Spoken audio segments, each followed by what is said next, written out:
He arrived every morning before the sun peeked over the campus clock tower, quiet, unnoticed, and nearly invisible.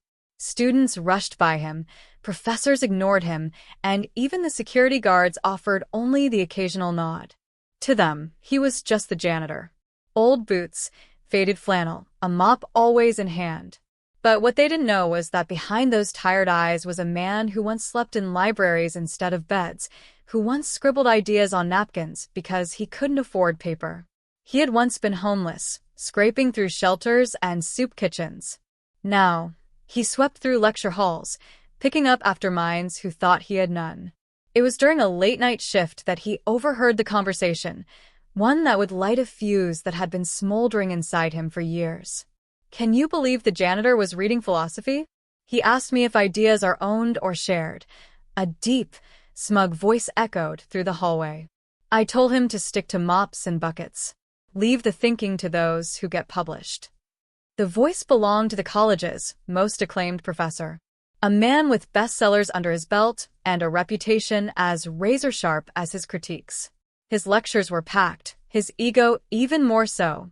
Students revered him. Staff feared him. But the janitor, he just listened. And for the first time in years, he allowed himself to feel anger. Not the loud kind.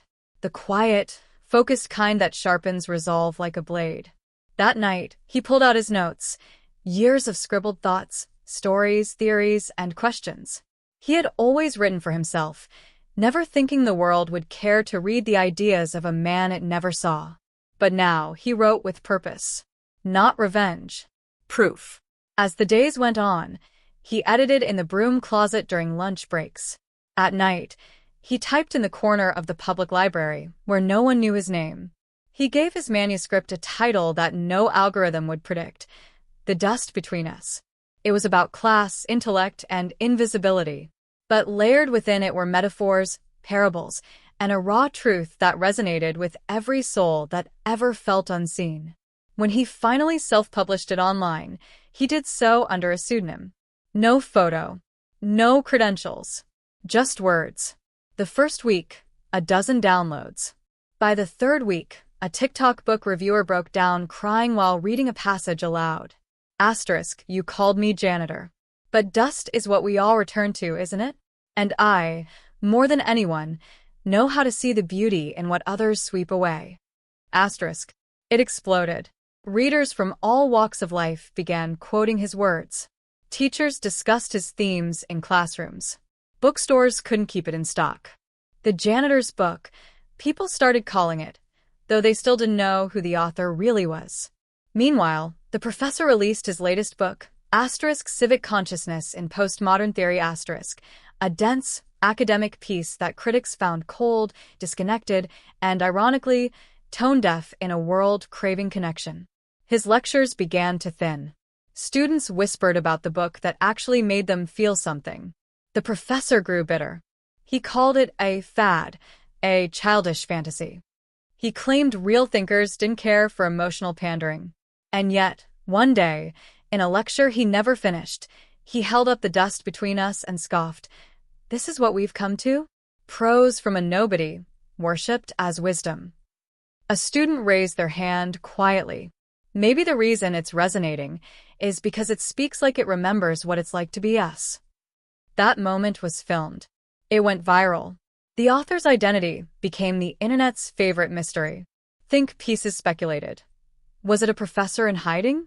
A dropout? A ghostwriter? The janitor said nothing. He cleaned the lecture halls where his words were debated. He watched students walk by, reading his book in the same seats they once ignored him beside. Until the day he got a letter. Handwritten. No return address. It read, Asterisk, I read every word twice. Then I cried. Not because I was moved, because I realized how much I've never seen. You didn't outsell me. You outshined me. And I deserved every shadow. A former professor. Asterisk. The janitor folded the letter and tucked it into his coat pocket. He wasn't seeking validation, but he had found something more powerful. Asterisk impact star.